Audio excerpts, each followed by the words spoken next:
Good morning, everybody. My name is Michael McGilly. I'm one of the cardiology fellows at Minneapolis Heart Institute and Hennepin Healthcare. Thank you for waking up that early to join the webinar. And today I'm talking about vascular brachytherapy and its role in recurrent or resistant ISR. And for those who did not attend my last grand rounds, I still have no disclosures.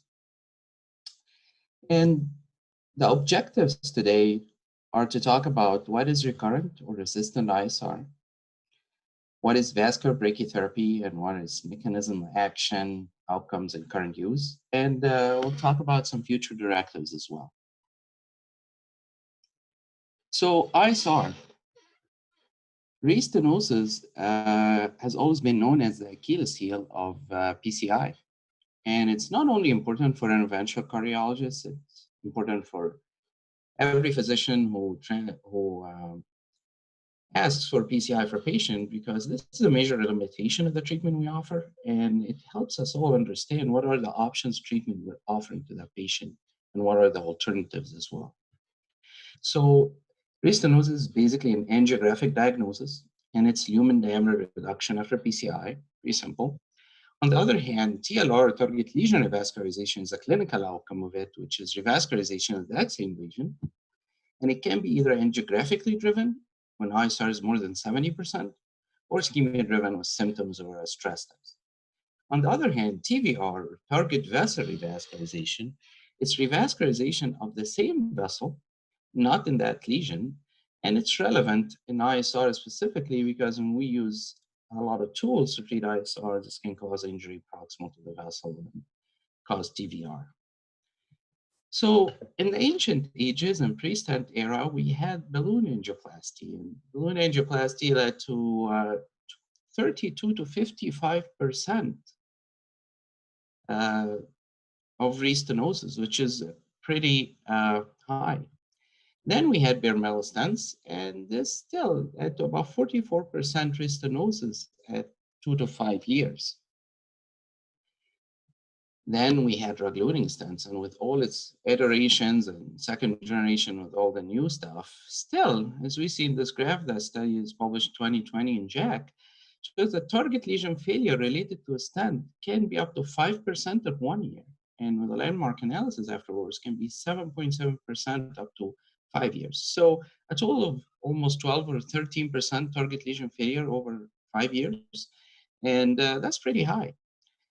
And it's also shown in the NCDR that 10% of PCI are done for ISR. So is it bad? Well, it causes recurrence of anginal symptoms. It can cause acute coronary syndrome in about 10% of patients, and it's independently associated with 4-year mortality. So yeah, it's bad. The patterns of it are categorized angiographically. It can be focal inside or outside the stent, can be diffuse, can also be proliferative outside the stent or a chronic total occlusion. So why does it happen? Number one is elastic recoil. When we do balloon angioplasty, after that, the elastin fibers goes recoil and loss of lumen. And this was easily overcome with the invention of stents. So we don't see that much these days. But there's still some vascular remodeling, because vascular injury leads to vascular smooth muscle proliferation, migration, and activation. And this leads to formation of new intima or new intimal hyperplasia. And new intima is a dense rubbery cap of smooth muscle cells and collagen matrix. And this is what basically mainly causes ISR lesions. What else? When we added the stents, we also added injury. We added these struts that cause injury, inflammation, and discontinuity of the endothelium, trapping blood elements and causing more inflammation. And that histological study on 116 stent lesions, this postmortem, shows that restenotic lesions has significantly higher number of inflammatory cells compared to non-stenotic lesions, confirming the inflammatory part of it. So is that all? Well, Not much, actually. There is a fourth mechanism called neo-atherosclerosis. And basically, that is the reaction I got from some people when I talked to them about neo-atherosclerosis. And neo-atherosclerosis is a concept that new intima can still get atherosclerosis. So it's not only a rubbery matrix of cells, it can get macrophages, foam cells, and atherosclerotic lesions. So it can be calcific. It occurs earlier in drug-eluting stents, but it can happen anytime. And it's correlated with late stent thrombosis. This is an example of from that paper published in European Heart Journal. This is a case where sirolimus stent at 4 years, and it looks good. And OCT, this looks like new intima. And then at 8 years, it has this ugly lesion angiographically. And when they did the OCT, they found this heterogeneous look on the OCT suggesting neointima or neoatherosclerosis. So what we know about it is that it happens more frequently in DES than BMS. It happens earlier in DES than BMS, 1.5 years for DES, or a median 6 years for BMS. And we also know it happens with less longitudinal extension DES, so it's more focal, and it has a higher fibrous cap thickening in DES as well. So we talked a lot about pathology and histology, and I confused you a little. So let's talk a little bit clinically. So who is at risk of ISR? So basically everyone is at risk. Those patients are at high risk, patients with diabetes, hemodialysis, and certain polymorphisms that cause them to be drug resistant. Lesions are the most common culprit of ISR, and calcified tortuous lesions that allow inhomogeneous distribution of the drug, underlying unstable lesions, stent deployment problems, and we will talk about this, longer and smaller stents, as well as stent fracture. So stent deployment problems, most common causes of ISR, and probably the most common cause of them at all is stent under expansion. And stent under expansion basically means that you get a stent and the minimal lumen area of the stent is less than 90% of the average reference lumen. This can be easily identified with intravascular imaging, can be easily treated with post-dilation. Malapposition is that the stent is not well opposed to the wall, and that gap can be at least 1 strut thickness. This happens after PCI, and it can also happen late. Late stent malapposition can happen with positive remodeling of the vessels, if the stent and the vessel enlarges. It can happen because of late dissolution of the stent or partial regression of atherosclerotic plaque.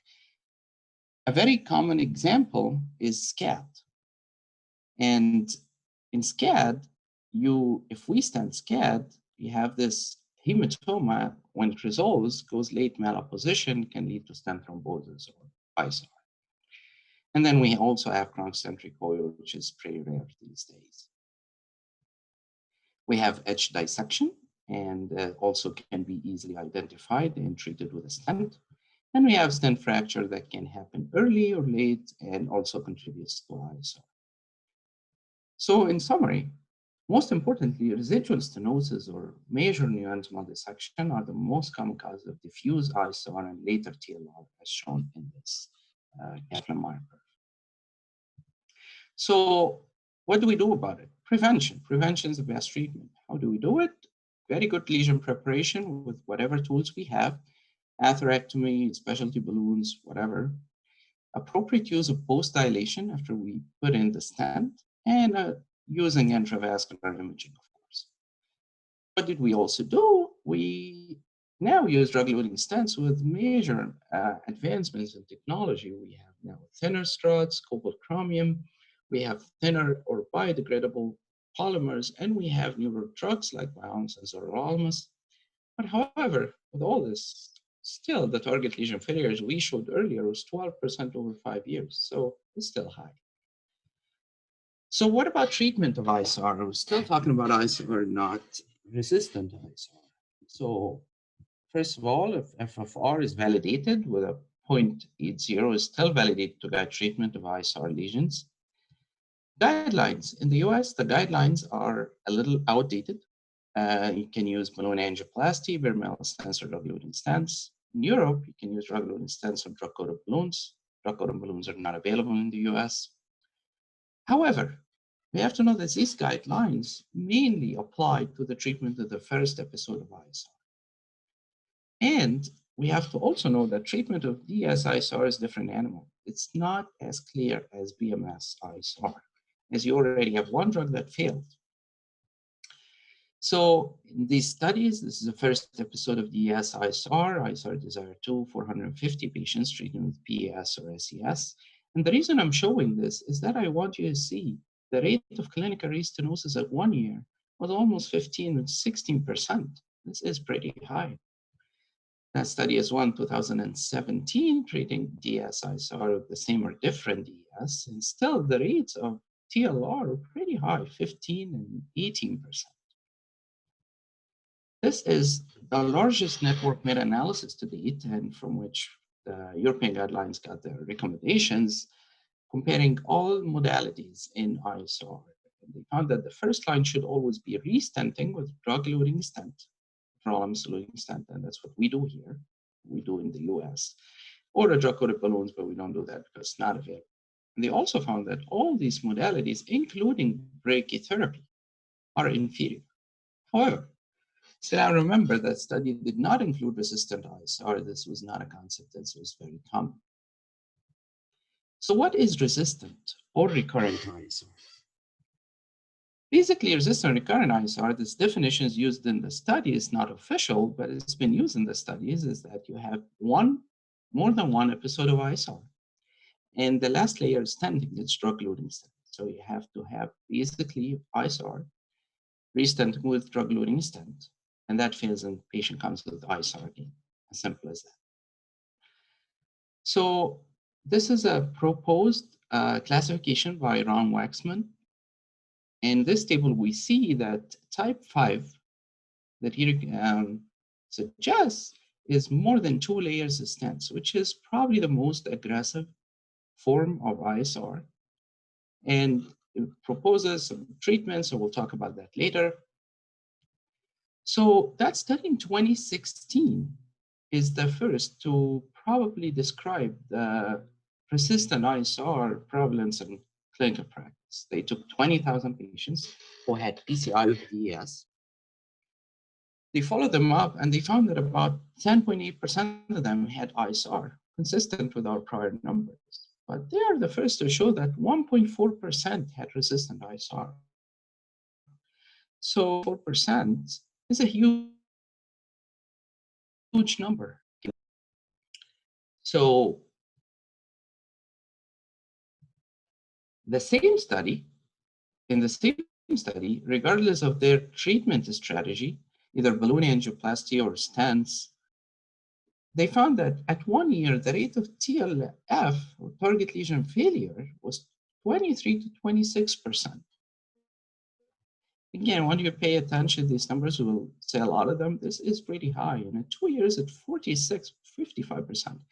We're like back to the ancient ages of balloon angioplasty. Another study in 2015, 171 lesions with resistant ISR. These lesions were the lowest risk with not so much layers of stents. And they were treated with drug-coated balloons and second generation DES. Again, you see 1 year, 1 year TLR is 12%, 2 years TLR is almost 27, 38%. Another study in 2013 studied 142 patients, compared balloon angioplasty versus drug-eluting stent, and this is not randomized, by the way. Despite that drug-eluting stent was way superior, still it had at 1 year 14.5% TLR, and at 4 years 27.6% TLR. Here comes this elegant study in 2018 from Japan, 304 patients. They all had ISR, and they all were treated with drug-coated balloons. As you see here, they compared the 3 groups. Those who had 1 previous layer, 2 previous layers of stents had a TLR rate of almost 15% at 1 year. High, but not that significant. However, if you look at this group with 3 layers of stents, they had 41% TLR at 1 year, 41%. So what are the conclusions of these numbers? So conclusion that we should be afraid. These are very highly complex lesions, and they have very high failure rate, TLR rate. In the least complex subset, there's only 1 layer, 2 layers, maybe the best outcome we have is 27% TLR in 2 years. And in the most complex subset with 3 layers of stents, the rated TLR is 41%. 41%. Keep these numbers in mind. So why does it happen? Number one, with more metal layers we add more encroachment on the lumen, and it becomes very, very difficult to expand. You imagine 3 metal layers, you try and expand them. It's so difficult. You have to use certain tools. The more stents we add, the more struts, polymers, and drugs we add, and more inflammatory responses we get. And there is always the theory of drug resistance, that you're resistant to that drug. And here comes the role of vascular brachytherapy. So what is vascular brachytherapy or intracoronary vascular brachytherapy? Intracoronary vascular brachytherapy is basically we're using ionizing radiation from radioactive seeds. We put it in the vessel, and it acts directly on the DNA or indirectly by creating free radicals. And this leads to reducing new intimal growth and reducing inflammation. Of course, with many mechanisms, new intimal growth is reduced by reducing vascular smooth muscle proliferation, adventitious fibrosis, interrupting cell cycle. And for inflammation, it reduces leukocyte chemotaxis, matrix secretion, and pro-inflammatory cells. Looks like a pretty good deal. In the old days, we used to use gamma radiation, which had higher penetration. But these days, we only use beta radiation with limited penetration. And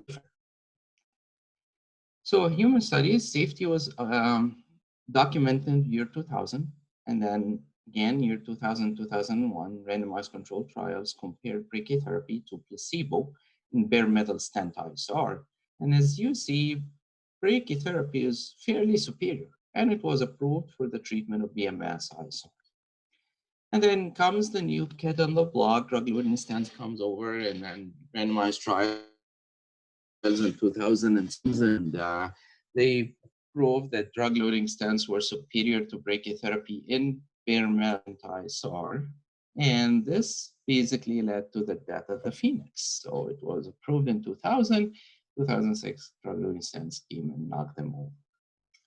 However, there was still that subset of lesions that it wasn't clear what should we do about, which is drug-eluting stent ISR. So a few small studies, non-randomized, studied using vascular brachytherapy in DS ISR. So in 2006, in AGC, compared VBT versus DS, TLR was found to be similar at 8 months. Another study in 2000, TLR rate to be 11% at 1 year. Another study in 2012, all men, non-randomized, compared re-stenting with DS, VBT, and balloon angioplasty. Although the numbers are not significantly different, but the numbers were numerically better for restenting with DES.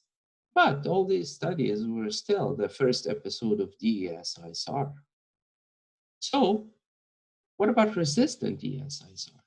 And this is a different animal, because in the resistant DES ISR, restenting is very challenging and it's unlikely to be successful. And here VBT offers a lot. First of all, you don't add any additional layers of metals or polymers. You do not encroach on the already narrowed lumen. You have less inflammation. Actually, you reduce inflammation by ionizing radiation. And you avoid drug resistance because you're not using any drug. And here, rapidly enough, was again the rise of the Phoenix. Phoenix usually regenerates from its ashes in 500 years, and only took a few years for the VBT to come back. And this all started with that study in 2016 by Negi et al. From MedStar, 186 patients from years 2004 to 2012, and this is not very contemporary cohort of patients. However, most of them had 3 or more episodes of ISR. The use of drug-eluting stent second generation was low, 36% at that time. And because these lesions are a little bit lower risk, the rate of TLR at 3 years was 20%, TVR at 3 years was 30%. Then that study came in 2017 AGC from Brigham and Women, 101 patients, 101 lesions, more contemporary from year 2009, 2015. These lesions were very complex. Layers of stents were 2 or more in most of them. Use of first generation DS was low, about 5%.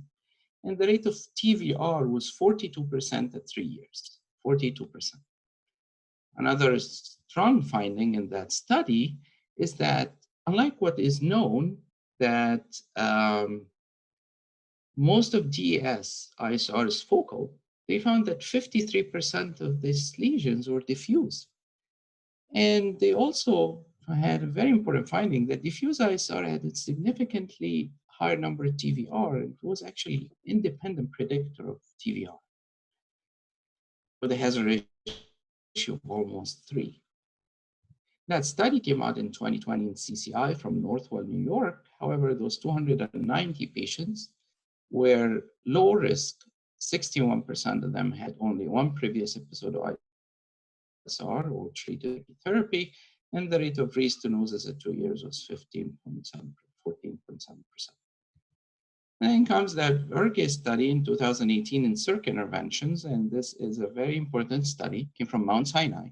It was the only study that had a control arm in the VBT studies.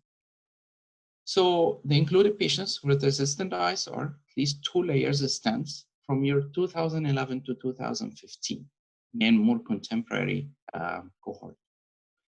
They had 97 patients in the VBT group and 131 patients in the control group. The control group was treated with any modality, either balloon angioplasty or stenting, and one of the criticisms to that study is that it was not clear how they were treated. And then they did a propensity matched analysis, 91 patients lesions in each group. One word about baseline characteristics, they use a second generation DS and the group was high, it's almost 85% each. So what did they find? They found that in non-matched cohort, the rated TLR of 1 year was about 11% and 22%. And this turned out to be statistically significant in the propensity matched analysis, 12.1% versus 24.2%. And although it's non-randomized, it was the only study that now says that brachytherapy might be better than other procedures or other modalities, balloon angioplasty or stenting, in the treatment of these resistant lesions. So what about our results here in MHI? So our results were published in CCI 2020. And we included probably the most contemporary cohort from 2014 to 2018. We had 116 patients, 143 lesions with recurrent DS ISR. The use of second generation DS was 26%, with 96%, which means that these are the patients that we see every day, those who failed second generation DS. The cohort that we had is pretty complex, with the history of CABG almost 54%, and target vessel was a vein graft in almost 12%. Again, patients presenting with non-STEMI were 17.5%, and the rate of diffuse ISR was 50%. And patients who had 3 or more layers of stents was almost 37%. So this was the most complex cohort in all the studies that studied VBT and resistant ISR. And again, total ISR episodes were 4 or more and 47%. One important finding in our study is that the use of IVUS was only 29%. So what did we find? So Kaplan-Meier estimates found that we had TLR rates of 1 to 3 years of 19%, 29%, and 31%. So that sounds high, 31% at 3 years. But let me remind you that in the most complex subsaddle lesions with 3 layers of stent or more, the rated TLR was 41% at 1 year. Studies, other than the one in 2018, but let me tell you, from the most complex subset, 41% 1 year to 31% at 3 years is uh, pretty good outcome. One important finding in our study, probably the most important finding in our study, is that we found that using IVUS was associated with low risk of TLR. And it was significantly lower, 40.3% versus 39.6%. So although the rates of TLR are very high, we still have the chance to reduce that significantly with using intravascular imaging. One other finding is that we found an independent predictor target lesion failure was an initial presentation of the acute coronary syndrome, and the patient comes with unstable angio or non-STEMI. We found a hazard ratio of 2. So we talked a lot about the data, talk a little bit about the procedure, how it works. So this is the system that we use. It's called the beta cast system. It's 3.5 French system with a catheter that goes in the vessel, uses beta radiation. The source lens or the active seeds that go into the vessel are 14 and 16 millimeters. The treatment, dual treatment, it can stay inside the vessel for about 5 minutes. And this is how we do the procedure. We start with survey for any radiation activity. Then we connect the catheter to the device. After we prepare the vessel, we do our balloon angioplasty. We're ready to go ahead with the radiation. And then we use the hydraulic force. You basically push saline, push the seeds inside the vessel, finish treatment, then push again to retrieve the seeds. So this is the catheter being delivered to the vessel, and we use these small dots to calculate the length, what we need. And then we push the seeds, and then we start to time out in a timer with exactly the time that we need the seeds to be inside the vessel. And when the time comes, we call it, we retract the seeds again. And this is how it looks when we retract the seeds. Pretty accurate timing with a second. And then we do a survey at the end. Pretty simple. So what are the concerns of brachytherapy? So is it bulletproof? Actually not. So in the old days, we had that problem of age-ray stenosis because of geographic mismatch. And in contemporary practice, what we do is we radiate proximal and distal to the lesion. So we guarantee that there's no age-ray stenosis, and we did not find any in our cohort at all. Late stent thrombosis was a huge concern, especially if you add a stent to it. So what we do these days in contemporary practice is that we do not do contemporary stent placement. We either stent and not do brachytherapy, or we do brachytherapy without stenting. And of course, with all the newer antiplatelet agents, this concern is very, very low. It's almost zero. And then we have this late catch-up phenomenon. Late catch-up phenomenon happens between 6 and 16 months. And this attrition needs to be further studied if we want to implement VBT in all our practice these days. Okay, so now what? Now we have to put this into clinical practice. And I know I talk a lot about the procedure. So what do we do? So this is our proposed algorithm to restenosis, TS restenosis. And this is how it works. In the first episode of restenosis, we always start with intravascular imaging. We define if there is mechanical factors, no mechanical factors. So if we find a stent under expansion or malapposition, our target number 1 is to assure full expansion of position of the stent. And this happens with balloon angioplasty, specialty balloons, lithotripsy, laser, whatever, but we have to do it. And then, as long as it's the first episode, we can consider restenting with a drug-loading stent using drug-coated balloons or consideration of CABG. Again, keep in mind that drug-coated balloons are not available in the United States, so that part might not apply in the United States. Stent fracture, we can re-stent with a second generation DES or conserved CABG. There are some controversy if we should re-stent fracture or no, but generally you can re-stent it if you are sure that the same culprit that caused fracture is not going to happen again. If we find no mechanical factors, we have to make sure that the patient is compliant with his meds. We have to assure control of comorbidities like diabetes. And then we can consider restenting with the DES, drug-coated balloons, or CABG. Generally, we do not recommend using brachytherapy in the first restenosis episode.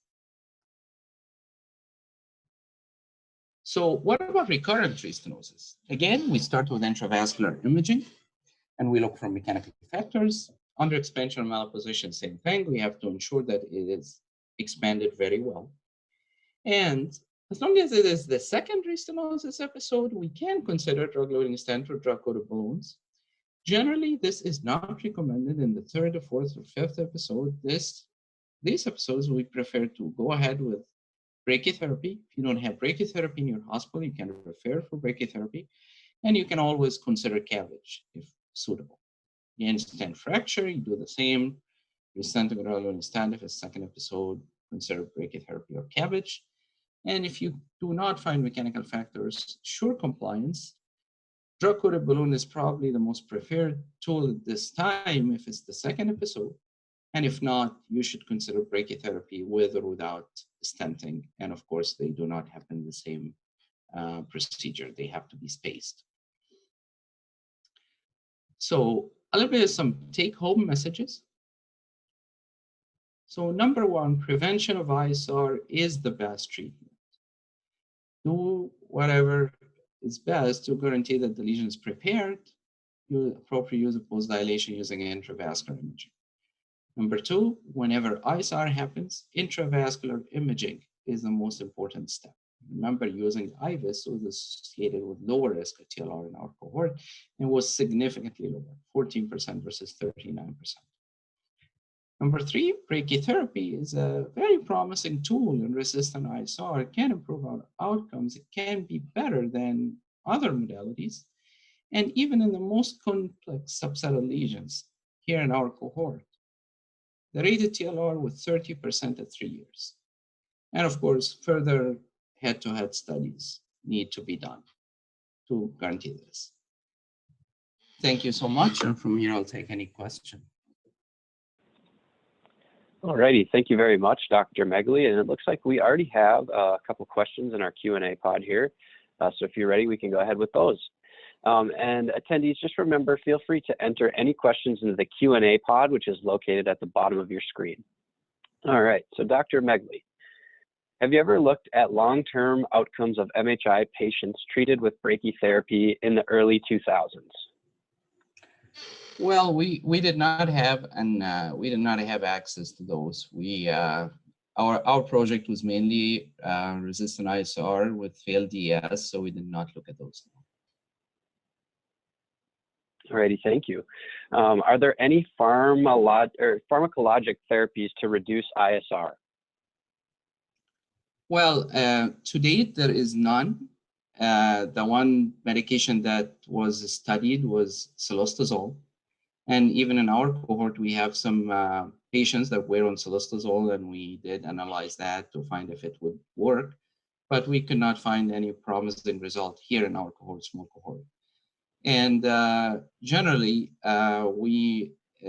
cilostazol found to have to reduce ISR in peripheral interventions. This was clearly shown, but not so much in coronary interventions. And this probably deserves more study in this era, because it wasn't used because we already had good antiplatelets, we had good drug-loading stents, but now with this problem, it deserves further study. But to date, cilostazol does not work. And I'm not aware of any other medication that we can give to reduce ISR medically. Great, thank you. So is there any information on the effect of strut thickness on ISR? Well, yeah, this is established. Strut thickness, the thicker the strut, the higher ISR you get. And this is one of the mechanisms that second generation DES and all these thinner struts are better in reducing ISR with time. So right now, most of the stents that we use are already thin enough. And there was some thought about getting thinner means losing radial strength. So I don't think there's more advancement that we can do from that standpoint, but definitely thicker struts lead to more ISR. Alrighty. So our numbers are small, but is there much data about VBT in SVG? That's a great question. We tried to look at that separately, but we could not find a difference between VBT in SVG and VBT in native vessels. And this could simply be just because the numbers are small. And definitely deserves further study, but generally, when the SVG fails, and I think everyone knows this, there's probably no hope of getting it back. And if an SVG fails, we're probably better going after the native occluded vessel. Great, thank you. So this commenter said, did I miss it? Could you give the stent thrombosis rate? Well, I didn't mention it because with brachytherapy, the rate of stent thrombosis nowadays is very, very rare. I would say it's been 0 in a lot of these studies. And in our cohort here was 2.1%. And specifically, these patients were very highly complex. They stopped their antiplatelets because of bleeding. One of them had one of the hypercoagulability syndromes. So is generally very rare, approaching 0%. Excellent, thank you. So there's just a couple questions left. Can you comment further on the risk of stent thrombosis after brachytherapy? Any thoughts on antiplatelet duration in this setting? Well, that's again a great question. There is no, of course, established studies about this. There was some opinion that we should at least give it for 3 years. But when we reach the complexity of lesions that we have nowadays, we usually recommend dual antiplatelet therapy for life because it's very complex and you just want to give the patient the best chance of not having ISR. So generally, we recommend it to be for life. Right, thank you.